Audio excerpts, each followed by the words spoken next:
Romanos 8:5.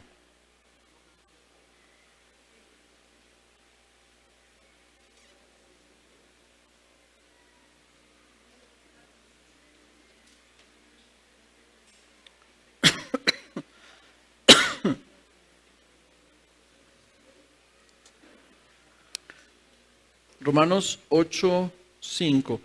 ¿Cuántos aquí tienen la Biblia de las Américas? ¿Cuántos tienen la Biblia Reina Valera?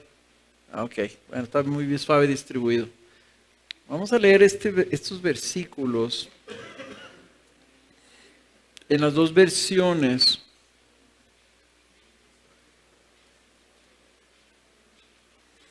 Porque estos versículos están un poquito así como son muy importantes, pero a la misma vez fácilmente pueden ser malinterpretados. Romanos 8:5, dice la Biblia de las Américas, esta es la traducción de la Biblia de las Américas. Dice, porque los que viven conforme a la carne ponen la mente en las cosas de la carne, pero los que viven conforme al Espíritu en las cosas del Espíritu. Porque la mente puesta en la carne es muerte, pero la mente puesta en el Espíritu es vida y paz. Ya que la mente puesta en la carne es enemiga de Dios, porque no se sujeta a la ley de Dios, pues ni siquiera puede hacerlo. Y los que están en la carne no pueden agradar a Dios. Ahora, escuchen los que tienen la Biblia de las Américas, cómo dice la versión, la Reina Valera 60, dice, porque los que son de la carne piensan en las cosas de la carne, pero los que son del Espíritu en las cosas del Espíritu. El ocuparse de la carne es muerte, pero el ocuparse del Espíritu es vida y paz. Por cuanto los designios de la carne son enemistad contra Dios, porque no se sujetan a la ley de Dios, ni tampoco pueden. Y los que viven según la carne no pueden agradar a Dios. Lo que, también voy a leer el versículo 9, mas vosotros no vivís según la carne, sino según el Espíritu, si es que el Espíritu de Dios mora en vosotros, y si alguno no tiene el Espíritu de Cristo, no es de él. Bueno, aquí hay varias cosas importantes en este pasaje. Primero, la versión de las Américas, cuando dice los que viven conforme a la carne ponen la mente en las cosas de la carne, da la impresión que esto es algo que tú tienes que hacer. Pero si te fijas, como dice la Reina Valera, los que son de la carne piensan en las cosas de la carne. Más bien es algo que tú haces porque eres. ¿Se fijas? No es algo que tú tienes que hacer para andar conforme al Espíritu, sino porque eres del Espíritu, entonces va a haber una consecuencia. Si no tienes el Espíritu de Dios y estás o eres de la carne, entonces lo único que tú puedes hacer es actuar conforme a enemistad contra Dios, dice, porque la carne no se sujeta a la ley de Dios, ni siquiera puede hacerlo. O sea, está esclavizada la carne al pecado. Pero si tú tienes, ¿verdad?, el Espíritu, entonces no eres, ¿verdad?, de la carne, no vives según la carne, vives ahora según el Espíritu. Si el Espíritu Santo mora en ti, es lo que está diciendo. En otras palabras, si tú no tienes el Espíritu Santo, lo único que tú tienes es tu carne, tu naturaleza humana caída. Es todo lo que tú tienes. Entonces lo que va a hacer tu carne es decirte qué hacer. Y poner la mente en las cosas de la carne, significa esto, está describiendo lo que sucede. Cuando tú eres o estás en la carne o vives conforme a la carne, significa que no puedes evitar hacer las cosas de la carne. Las cosas de la carne, no puedes evitar que esas cosas sean el objeto absorbente de tu atención, interés, afecto y propósito. O sea, las cosas de la carne, toda tu disposición, incluyendo tu razón, tus sentimientos, tu voluntad, están bajo el control de la carne. Entonces, el ser humano en su condición dice que está siendo guiado por esos deseos de su carne, está siendo controlado por esos deseos de su carne y realmente no puedes evitar hacerlo. No hay nada en tu vida. Si tú dices, yo voy a poner toda mi fuerza de voluntad y no voy a hacer esto, pero los deseos a la hora de la hora te llevan a hacer lo que no quieres hacer. Supuestamente intelectualmente, ¿verdad? Y vas y lo haces. Efesios 2:2 lo pone así, ¿verdad? Dice, nosotros, dice, Él os dio vida, versículo 1, a vosotros que estabais muertos en vuestros delitos y pecados, en los cuales anduvisteis en otro tiempo, según la corriente de este mundo. Así como todo el mundo se mueve, así nos movíamos nosotros. Conforme el príncipe de la potestad del aire, el que está guiando los designios del mundo, es el príncipe de este mundo, que es el mismo Satanás. Dice, el espíritu que ahora opera en los hijos de desobediencia. Versículo 3, entre los cuales también nosotros en otro tiempo vivíamos en las pasiones de nuestra carne. ¿Cuáles son las pasiones? Pues son los deseos. Lo que te hace sentir, eso que te mueve, dice, satisfaciendo los deseos de la carne y de la mente, y éramos por naturaleza hijos de ira, lo mismo que los demás. O sea, tu naturaleza, tu ser, cuando tú no estás en Cristo Jesús, tu ser es ofensivo a Dios. Y lo que produce tu carne son deseos que son en contra de la voluntad de Dios. Entonces, ¿vieron ustedes ahí en Efesios 2 de dónde se saca esta definición que tú no puedes evitar hacer las cosas de la carne, el objeto absorbente de tu interés, de tu afecto, de tu propósito, de tu atención? Y eso te gobierna. Todo, tu mente, dice, los deseos de la carne y de tu mente. Ahora, entonces, ¿qué significa cuando estás en el Espíritu? Cuando eres del Espíritu, cuando vives conforme al Espíritu, cuando el Espíritu está ejerciendo una guía en tu vida. Piensa ahora todo lo contrario. Es un contraste, pero es similar. Entonces, volvemos al versículo, a Romanos.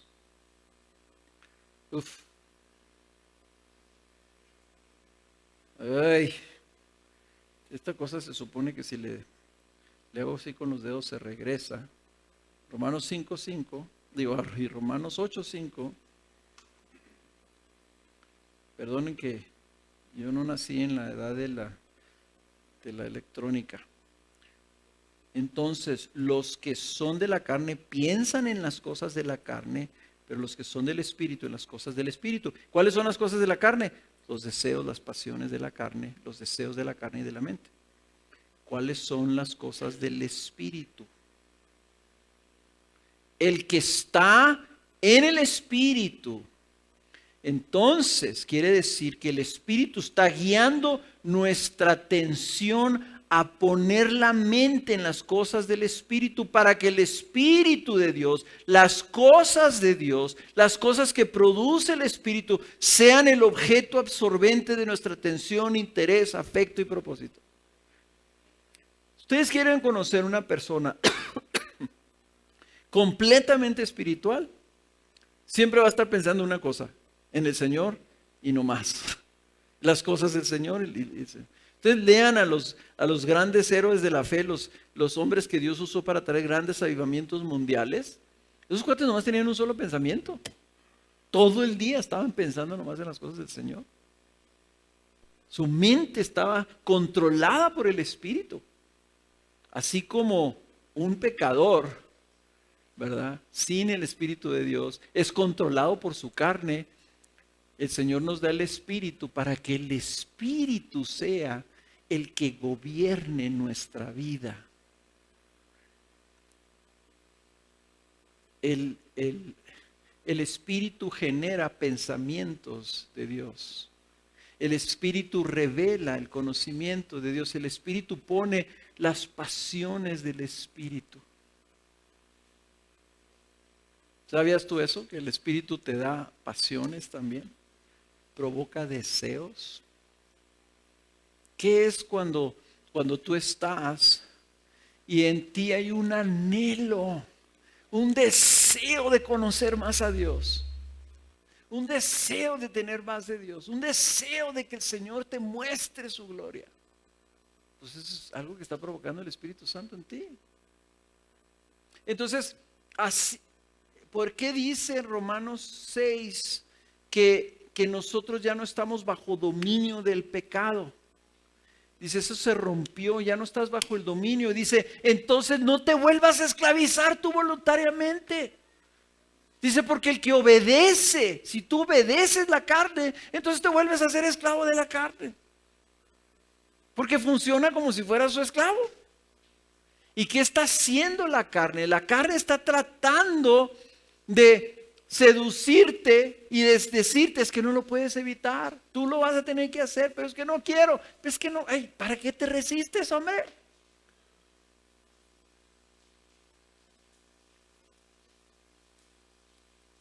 Y la Biblia dice, no solamente no estás ya esclavizado, no solamente no necesitas volverte a someter a esa esclavitud, sino que ahora tienes el Espíritu que te está diciendo otras cosas. Y que lo que tú necesitas es agarrarte bien de la mano del Espíritu y decir, ok, Espíritu Santo, yo me someto. Y entonces recordamos al Señor Jesús que oraba así, decía, Padre, venga tu reino, hágase tu voluntad y no la mía. Y cuando estaba él en Getsemaní, peleando y luchando contra su carne, porque su carne le decía, tú vas a ser muerto como un maldito criminal y tú eres el Hijo de Dios. Y yo, o sea, Jesús estaba en esa lucha y en Getsemaní, dice, ahí aprendió obediencia. ¿Qué oraba Jesús? Si es posible, Señor, pase de mí esta copa, pero dice, no se haga lo que yo quiero, sino lo que quieres tú. Y luego se levanta y va con sus discípulos y los encuentra como dormidos. ¿Y qué les dice a los discípulos? Ahí les va un secreto.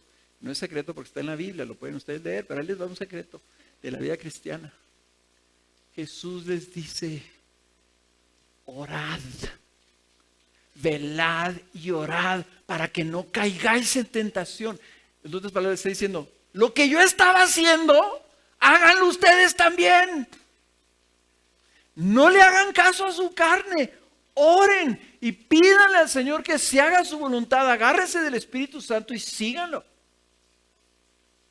Así es como vivimos la vida de obediencia, siendo guiados, lo voy a poner así porque la carne te controla, pero ahora tenemos a alguien más, el Señor benevolente, amoroso, mi Padre, que ahora quiero que Él me controle, que el Espíritu Santo me controle, que sea una persona realmente controlada y guiada, no por mis emociones, no por mis pasiones de la carne, no por mis deseos, no por mis vanaglorias y mis orgullos y mi egoísmo, que sea controlada por el Espíritu Santo de Dios. El andar en el Espíritu, hermanos, es precisamente eso. Cuando la Biblia llama y nos dice, y no sé si lo mencioné ayer o no, pero como vengo de Torreón ya se me confunde lo que dije en Torreón y lo que dije aquí. Cuando dice la Biblia que seamos llenos del Espíritu, vayan ustedes a Efesios. Efesios capítulo 5, versículo 15.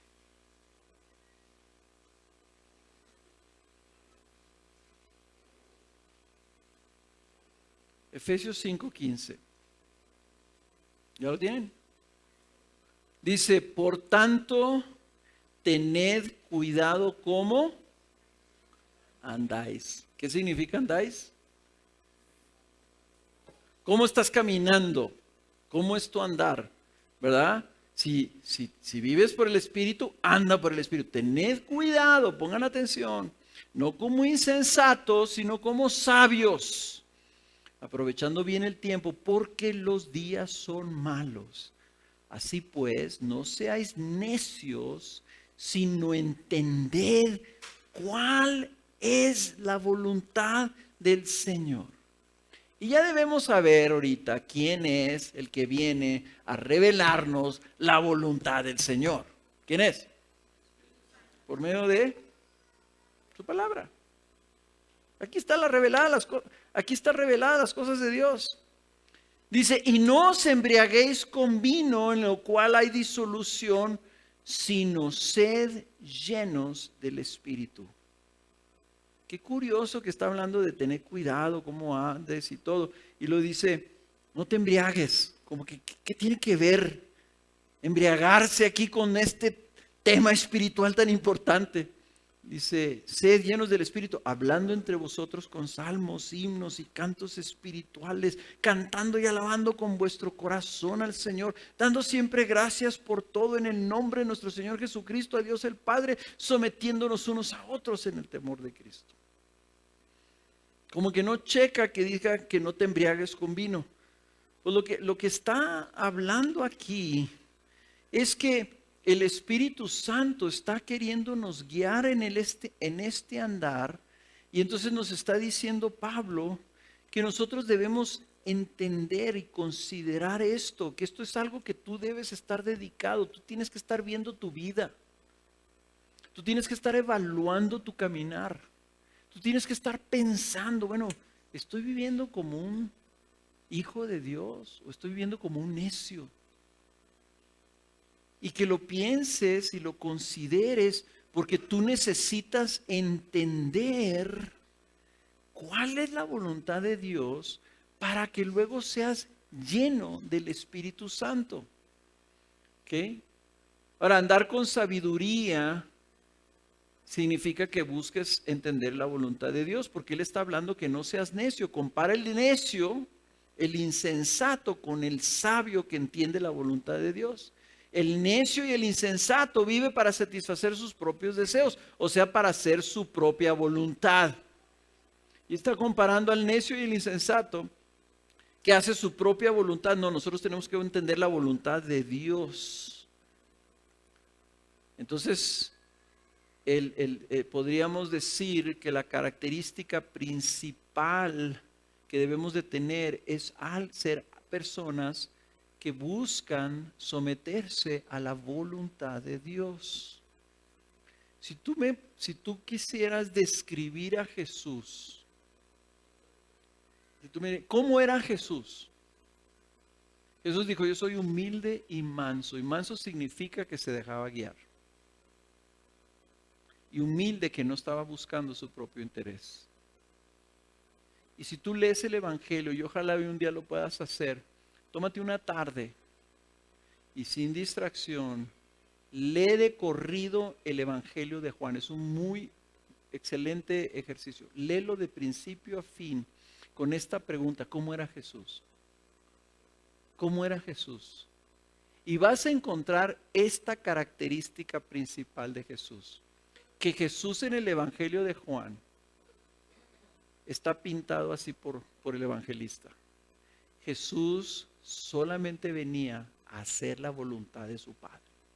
Solamente venía a hablar lo que su Padre le decía que hablara.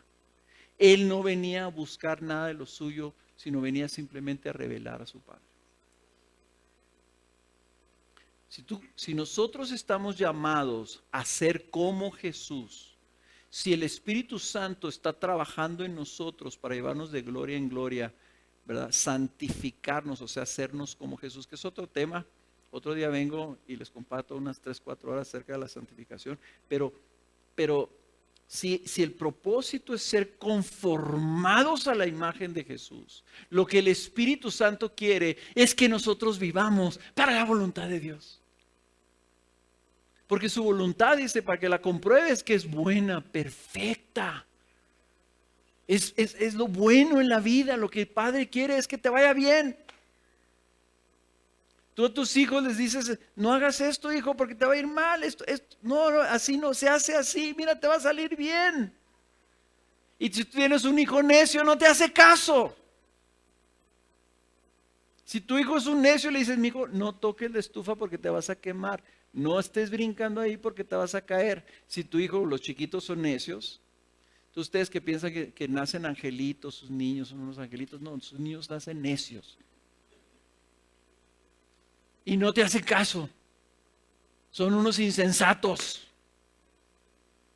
Hacen lo que se les pega a su regalada gana y cosechan las consecuencias.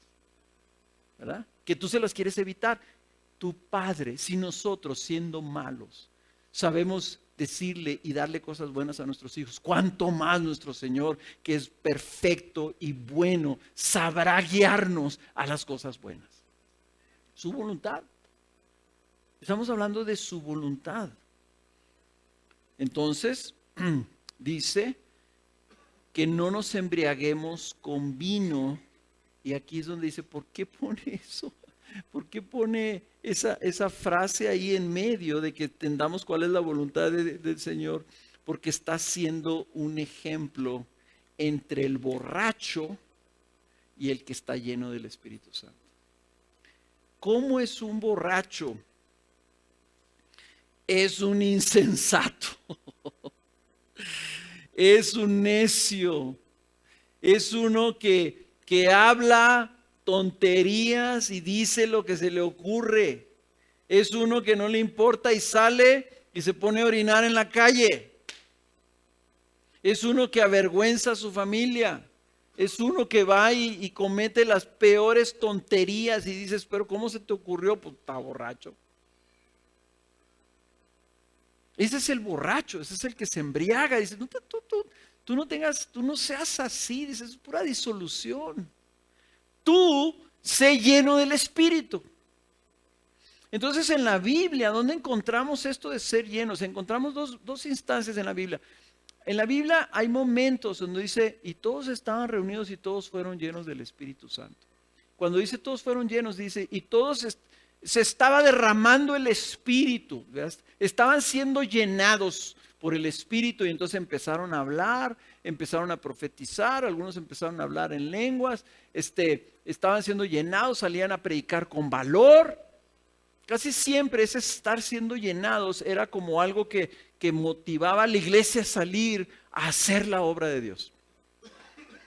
Pero hay otras instancias, como particularmente en el libro de los Hechos, en el capítulo 6, donde los apóstoles le dicen a la gente, le dice, hermanos, escoged entre vosotros 7 hombres de buena reputación, llenos del Espíritu Santo y de sabiduría, a quienes podemos encargar esta tarea. O sea, la tarea querían 7 diáconos. Cuando aquí habla y dice que eran llenos del Espíritu Santo, no dice que no es un verbo y no es un verbo, no está hablando de que están siendo llenados, sino está escribiendo una condición. Estas personas están llenas hasta el tope. Dice, búsquense hombres llenos, ya llenos. ¿Ok? Y nosotros nos encargaremos a la oración y al ministerio de la palabra. Lo propuesto tuvo la aprobación de toda la congregación y escogieron a Esteban, un hombre lleno de fe y del Espíritu Santo. Y a Felipe, a Prócoro, a Nicanor, a Timón, a Parmenas y a Nicolás, un prosélito de Antioquía. ¿Qué es? Dice, búsquense hombres que tengan buena reputación, que ustedes puedan ver en sus vidas la evidencia de que están llenos del Espíritu. El ser lleno del Espíritu se podía ver, se podía distinguir. Eran hombres de fe, hombres de sabiduría, hombres de buena reputación. En otras palabras, el ser lleno del Espíritu se manifestaba en sus vidas, en su carácter. Entonces, cuando habla de no te embriagues, sino ser lleno del Espíritu Santo, y dice entonces, y canta himnos, etcétera, etcétera. Lo que te está diciendo es que en tu vida se refleje, se manifieste un carácter que la gente lo va a poder ver y va a decir, este no es un borracho, este es una persona que está siendo controlada por el Espíritu Santo, no controlada por el licor. Está siendo controlada y se manifiesta en una vida que dices una buena reputación. Hay algo que tú puedes distinguir en esta persona llena del Espíritu Santo que tú la puedes señalar. Y la gente identificó a 7. El primer mártir, Felipe, y a otros hombres ahí. En otras palabras, el borracho, podríamos decir, lo que está manifestando es el anticarácter. Todo lo contrario a tener una buena reputación. Y el controlado por el Espíritu, el lleno del Espíritu, está manifestando todo lo que es el carácter bueno de Dios. Entonces, ¿qué significa ser lleno del Espíritu? Ahí les va la definición. Ser lleno del Espíritu tiene que ver con vivir bajo la influencia, bajo la guía, bajo el control y poder del Espíritu Santo. Es vivir de tal forma que el Espíritu produce un efecto en tu vida que se refleja en un carácter como el de Cristo. Ser lleno del Espíritu significa andar bajo el señorío del Espíritu Santo. Y no debemos nosotros sentir como que estamos diciendo algo feo, de decir tú tienes que estar bajo el control del Espíritu, como si fuera una cosa indeseable o negativa. Porque nosotros, hermanos, tenemos que recordar que nuestro Salvador, nuestro Padre, también es nuestro Dios. Y nuestro Dios es nuestro Rey. Y nosotros servimos a un Rey. Y ese Rey amoroso puso su Espíritu en nosotros para que su reino, su gobierno esté en nuestra vida, para que nosotros seamos verdaderamente de Él. En otras palabras, Cristo nos salvó para que le pertenezcamos. El apóstol Pedro dice así, dice, ustedes fueron adquiridos, comprados, son de Dios. Si nosotros somos del Espíritu, es porque Cristo nos compró, no con oro, sino con su propia sangre, para que fuéramos de su exclusiva posesión. Entonces Él, como nuestro Señor, nuestro dueño, nuestro Dios, nuestro Rey, dice, ok, ahora yo quiero, sigan mi guía, sigan y busquen mi voluntad. Y la van a comprobar, van a verificar que mi voluntad es buena y es perfecta. Y aparte es agradable. Buena, agradable y perfecta, dice Romanos capítulo 2. La verifiques, búscala. Jesús dijo, ese es el ejemplo de Jesús. Vean cómo todo está reflejando el carácter y la vida de Jesús. ¿Qué? Vamos a comparar. Ahí en capítulo 5 de Gálatas. Estaban en Gálatas 5, ¿no? ¿O no? Bueno, vuelvan a Gálatas 5.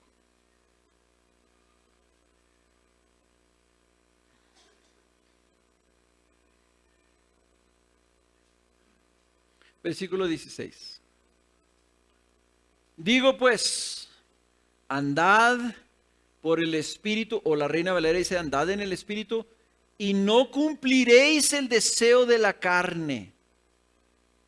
Dice, si tú andas en el Espíritu, no vas a cumplir el deseo de la carne. Dice, porque el deseo de la carne es como contra el espíritu, y el del espíritu es contra la carne, pues estos dos se oponen el uno al otro, de manera que no podéis hacer lo que deseáis. Entonces el espíritu me está mostrando, esta es la voluntad de Dios, y la carne se está oponiendo. Por eso decía Pablo, ¿quién me va a librar de esta mugrosa carne? Les aseguro, cuando nos muramos, lo primero que vamos a sentir es una libertad increíble. Dice, se oponen para que no hagas lo que deseas, pero también los deseos de la carne, alguien se opone a los deseos de la carne. ¿Quién? El espíritu. Si sois guiados por el espíritu, no estás bajo la ley. Si tú estás guiado por el espíritu, ya lo que te va a gobernar a ti no es una ley, es el mismo espíritu. Dice, ahora bien, vean ustedes, las obras de la carne son evidentes, se pueden ver, las cuales son inmoralidad, impureza, sensualidad, idolatría, hechicería, enemistades, pleitos, celos, enojos, rivalidades, disensiones, sectarismos, envidias, borracheras, orgías y cosas semejantes, contra las cuales os advierto, como ya los he dicho antes, que los que practiquen estas cosas no heredarán el reino de Dios, porque están en la carne, no tienen el espíritu. Este es el anticarácter, vean. Por eso andan los borrachos, no hay cantina que no termine en pleito. Si tiene un amigo cantinero, pregúntale, oye, en este año, ¿cuántos pleitos llevas en tu bar? No, hombre, pues olvídate, cada noche andan ahí. ¿Por qué creen que tienen unos gorilones en la puerta, verdad? Pues porque tienen que andar separando borrachos, peleándose y diciéndose tonterías y pleitos, celos, enojos, rivalidades, etcétera, etcétera. Pero luego vean esto, lo compara y dice, mas el fruto del Espíritu es amor, gozo, paz, paciencia, benignidad, bondad, fidelidad, mansedumbre, dominio propio. Contra tales cosas no hay ley. Pues los que son de Cristo Jesús han crucificado la carne con sus pasiones y sus deseos. En otras palabras, ya le han dado muerte a esa cosa. Versículo 25, si vivimos por el Espíritu, andemos también por el Espíritu. ¿Se fijan? Si somos guiados, controlados, si estamos bajo el señorío del Espíritu, ¿cuál va a ser el fruto de nuestra vida? ¿Saben qué está describiendo cuando habla aquí del fruto del Espíritu? Así era Jesús. Está describiendo el carácter de Jesús. Lo que quiere el Espíritu es producir en ti un carácter de que tú te parezcas a Cristo. Su propósito es hacerte como Jesús. Cristo semejanza, es la santificación, es lo que está haciendo. El propósito del Espíritu Santo aquí es guiarte para santificación. Y es no solamente guiarte como un compañero que te ayuda, que te lleva de la mano, pero el que te lleva de la mano es tu Señor. El que te guía, el que te apoya, el que te levanta, el que te fortalece, el que está intercediendo por ti, el que te está alentando, el que está abogando por ti. Es tu Salvador, pero también es tu Dios. Y Él te salvó para que lo sigas y para que vivas esa vida en abundancia. Y para que entonces este fruto sea el que salga de tu vida. Y dice Juan 15, porque el que llevéis mucho fruto, en esto es glorificado nuestro Padre. Este es fruto. Que esto se vea en nuestra vida. Que vivamos así. Que lo que sale de nuestro corazón sea amor. Jesús dijo, en este mandamiento nuevo les dejo con esto. Hagan esto. No se la quiebren. Hagan esto. Ámense como yo los he amado a ustedes. Y tú dices, no, pues está fácil eso. No, no está tan fácil, porque Jesús nos amó tanto que dio su vida por nosotros. Dice, ahí se cumple toda la ley. Se produce gozo, paz, paciencia. Vean la paciencia de Jesús ante sus acusadores. La paciencia de estar escuchando que Él acaba de liberar a un endemoniado, sanar a un mudo ciego, y le dicen, es que tú tienes un demonio. Y siendo el Hijo de Dios, ¿verdad? En lugar de decir, Señor, manda ahorita un rayo y extermínalos ahorita todos estos, se pone a explicarles. A ver, ustedes que están diciendo que tengo un demonio, ¿tiene sentido eso? O sea, que el diablo está peleando contra el diablo. O sea, que hay un reino contra sí mismo que no se destruye. Pero si yo estoy sanando a estas personas por el dedo de Dios, entonces el reino de los cielos ya está aquí.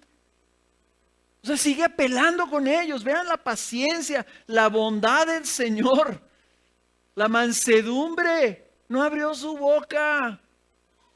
Cuando le decían ahí, a ver si eres el Hijo de Dios, bájate de ahí. Pues no que ibas a reconstruir el templo en 3 días, a ver, pues bájate, pues si tú eres, bájate. Bájate y creemos en ti. Y el Señor, perdónalos. No saben lo que están haciendo. El Espíritu quiere guiarnos en poniendo deseos en nuestro corazón de tal forma que nosotros caminamos agarrados de la mano con Él y empezamos a manifestar el fruto de Jesús. Ahora, hermanos, tú dices, pues suena muy bonito, pero mañana yo sé que voy a levantar, los niños no me van a hacer caso, vámonos a la iglesia, no, ya perdieron los zapatos, no se encuentran, acabo de peinar al niño, 5 minutos después ya está otra vez greñudo, no encuentro las llaves. ¿Dónde dejaron las llaves? No, pues que las traía fulanito. Y me voy a enojar, me voy a impacientar. En ese momento no voy a poner a pensar, ay, ¿qué dijo el pastor que tenía yo que el Espíritu Santo y que ponerme y sí, tengo que orar? En ese momento, crisis, gritos. El Señor dice, el Salmo 103, se acuerda que somos solo polvo. Sigue siendo paciente con nosotros. Sigue siendo bueno con nosotros. Sigue amándonos como un padre. Dice, se compadece como un padre se compadece de sus hijos.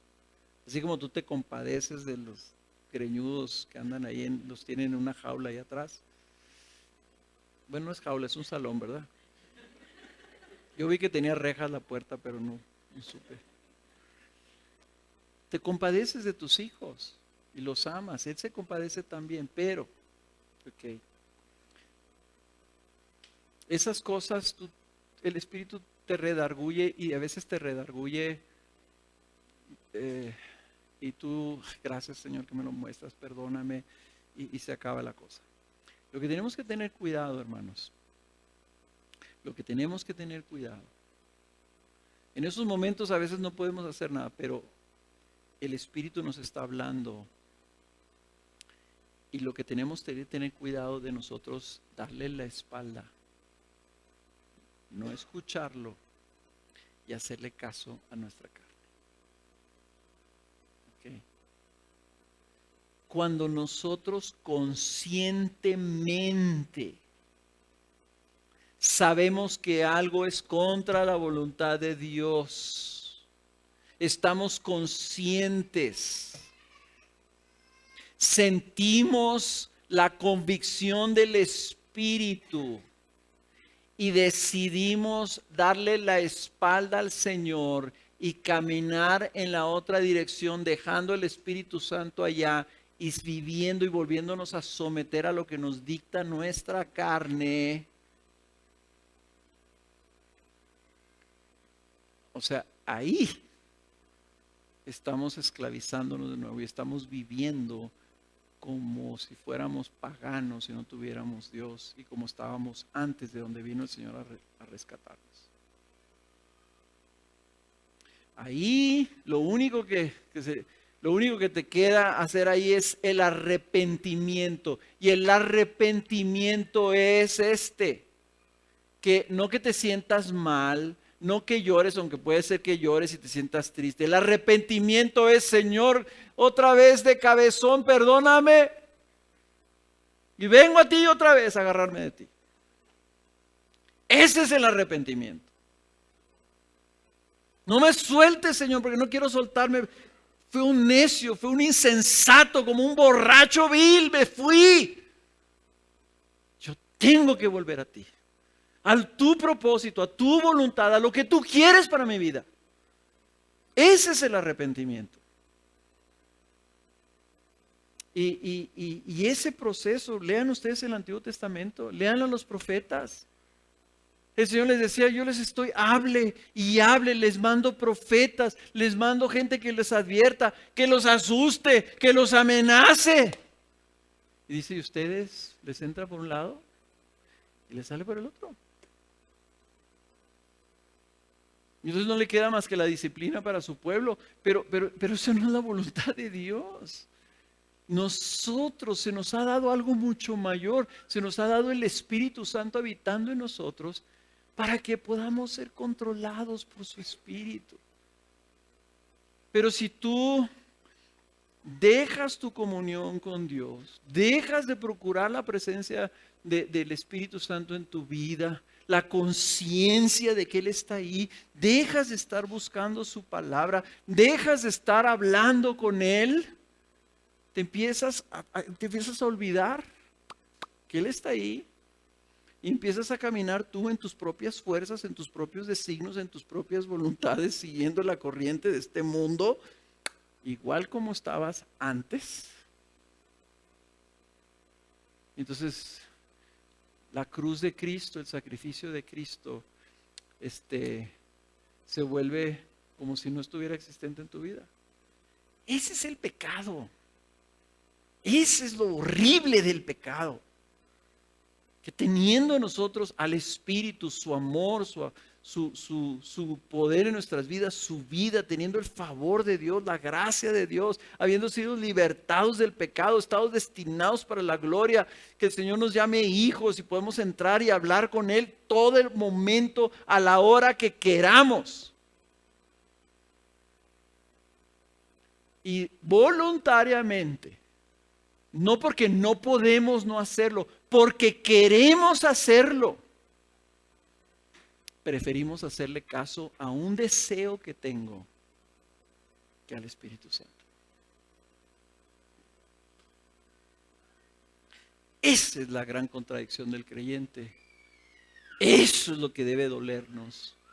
Eso es lo que nos debe llevar de rodillas al Señor. Eso es lo que tenemos que pelear. Eso es lo que es vivir llenos del Espíritu Santo, bajo el control y el designio amoroso de nuestro Señor. Amén. Se me olvidó poner el reloj, entonces, pero me imagino que ya se acabó, ¿verdad? Mañana veré cómo les sigo aquí, para completar y terminar